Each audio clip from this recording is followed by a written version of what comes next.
ሰዎች መፈልፈያ ከእግር እስከ ራስ ድረስ ከሚያቆስሉን አንዱና መሰረታዊ ኃጢአት ሆዳምነት ነው። ክርስቲያኖች እነዚህ በተለይ ትዕቢትና ሆዳምነት የመጨረሻ ክፉ ኃጢአቶች ናቸው። ተደብቆ መብላት ጾምም ይሁን አይሁን ተደብቆ መብላት የሆዳምነት ትልቁ መገለጫው ነው። ክርስቲያኖች በምግብ መደሰት፣ ከመጠን በላይ በምግብ መደሰት፣ መጠን ያጣ የገንዘብ ፍቅር፣ ሀብታም የመሆን ምኞት በወንጌል ላይ በተደጋግሞ ተገልጿል። በቆረጣ ቶሎ ብሎ ሀብት፣ ሰፊ ሀብት ገንዘብ ማለት ብቻ አይደለም። ማንኛውንም ቁስ ከሞባይል ጀምሮ ውድ ቁስ የመያዝ ፍላጎት፣ መኪና ሊሆን ይችላል፣ ቤት ሊሆን ይችላል፣ ቤት ውስጥ ያለ ቁሳቁስ አልጋ ሊሆን ይችላል፣ ወንበር ሊሆን ይችላል፣ ሶፋ ሊሆን ይችላል፣ ቴሌቪዥን ሊሆን ይችላል። ምንም አይነት ነገር እንደዚህ አይነት ውድ የሆነ ለአይምሮ ደስታ ይሰጣል ብለን የምናስበው ግን የማይሰጥ እንደዚህ አይነት ነገሮችን በሙሉ የማግኘት ስስት፣ ጉጉት፣ የዚህን ዓለም ነገር እንደ ትልቅ ነገር መቁጠር፣ ከሥራ ብባረርስ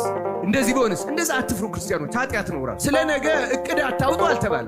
ስለ ነገ ግን አትጨነቅ። በተለይ መፍራት፣ አሁን አንዳንድ ሰዎች ይሄ ድህነትን የመፍራት፣ ውርደትን የመፍራት፣ መጋለጥን የመፍራት እንደዚህ አይነት ስሜቶች የሰው ፊት ላይ ብለው ራሳቸውን እስከ ማጥፋት የሚያደርሳቸዋል። ሰይጣን ምን ያህል ክፉ ነገር እንደሆነ ተመልከቱ። በጣም ብዙ ገንዘብ የምናወጣባቸው ውጫዊ ነገሮች እኛ ላይ ለውጥ አያመጡ።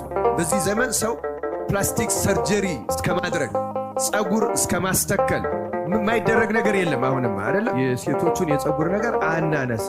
ብዙ ሰዎች ይቀየሙናል። በእውነት እኛ ለራሳችን ምናዝንበት ተስፋ መቁረጥ ዋናው ኃጢአት ነው።